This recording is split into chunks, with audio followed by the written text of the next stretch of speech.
Today I am in a 2021 Kia Forte. You might be wondering, what the hell am I doing in a Kia?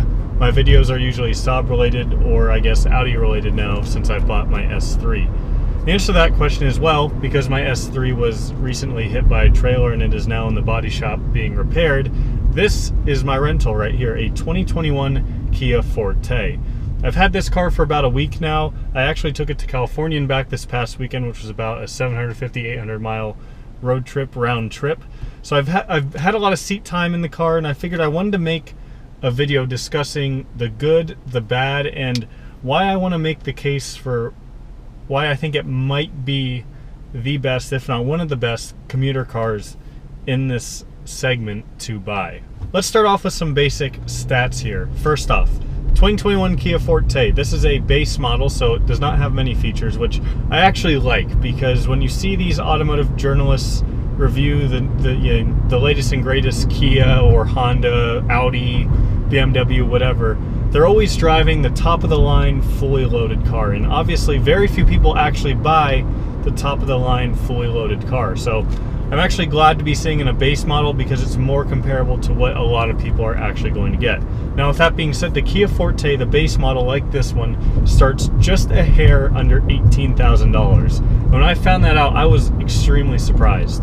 Not to say that I thought this was like a $30,000 or $40,000 car, but I at least thought it would start in the low 20 range, kind of like where the Corolla and the Civic start, which is kind of around the 20, 21, 22-ish range. So right off the bat, when you're comparing it to the Corolla and the Civic, it already has that over it, a significant price difference. So this car comes equipped standard with a 147 horsepower naturally aspirated 4-cylinder engine, and really it doesn't have much to write home about when it comes to performance. This thing is, typical commuter car, not a ton of power, although when you do kind of need to overtake someone or kind of accelerate a little bit quickly off the line at low speeds, it is pretty solid. But if you're trying to accelerate or overtake anyone on the freeway, you really got to get on the gas to have a chance. I should mention the Forte also did come with an optional 200 horsepower variant. So 200 horsepower in a car this small, I think, is pretty good. I'm sure it's a decent bit of fun to drive.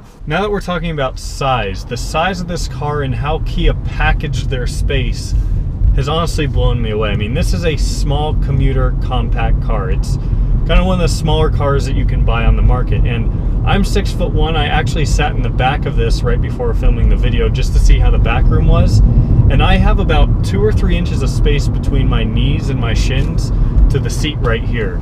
So there's plenty of space for 4 adults in this car. Probably fitting a 5th in the middle and the back would be a little bit tight, but I was genuinely surprised with that. The other thing I noticed was the trunk space. The trunk space in this car is extreme. I mean, it's definitely got more trunk space than my 9.3, I think. It's extremely deep both down and back, if that makes sense. And I threw my big duffel bag and a couple other things in there when I went to California, and I felt like I could fit enough for a whole family to go on vacation for a week. So very well packaged by Kia. Next up, gas mileage. So I've averaged about 36, 37 miles per gallon in this thing, which is pretty good. Definitely a big upgrade over what I'm used to. And that's exactly what you'd expect out of a car like this, is great gas mileage, because it's meant to be a small, efficient car. Another item that I was really impressed and happy with since I've gotten this car as a rental is the tech in it. And I'm going to get to some of the drawbacks of the car here in a minute, but I want to finish talking about all the good things so I can hype the car up and then just, bring it down, because why not? But the tech in this thing is pretty good. Of course, it does have Apple CarPlay and Android Auto, which works fantastically. The screen here, I don't know the exact size, but it's definitely bigger than what's in its competitors, at least the Corolla and the Civic. It fits in here very well. It's a very kind of minimalist almost and modern interior, which I really do like. Next item are the seats. These seats are actually very comfortable. Again, another item I was pleasantly surprised by. I had no lower back issues or anything like that for sitting in these seats about 5.5 hours on the way to California and back each way.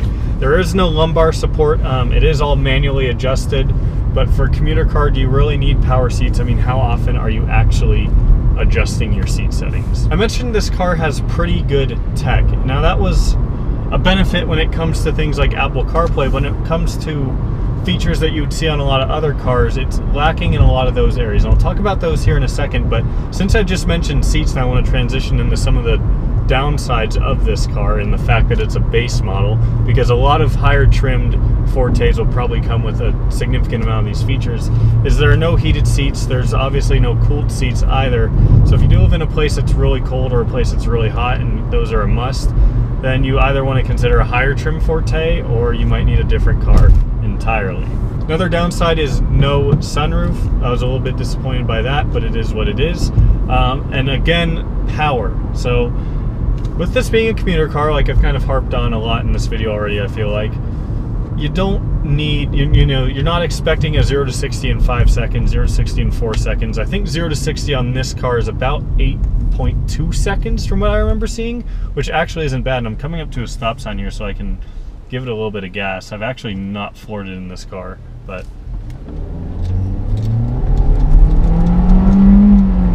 it's 40, 50.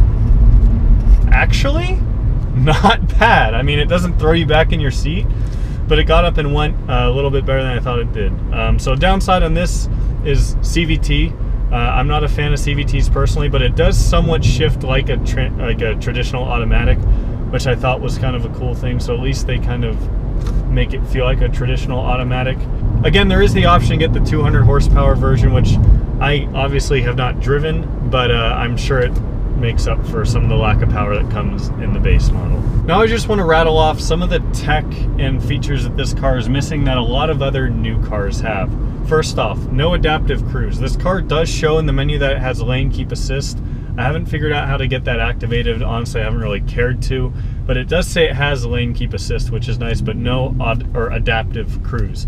It also has no auto start stop, which for a commuter car is something you would kind of think that it would have, because it's meant to be efficient, a good around town car, but no auto start stop. It also does not have keyless entry, and this was probably one of the most disappointing things about it. Is every time I get in, I got to pull the key out, press the unlock button, open doors, and then there's actually a physical key that you still have to stick into the ignition and turn it. So that's probably a space where it's showing its age just a little bit. The backup camera is horrific quality. I mean, it's probably like 480p.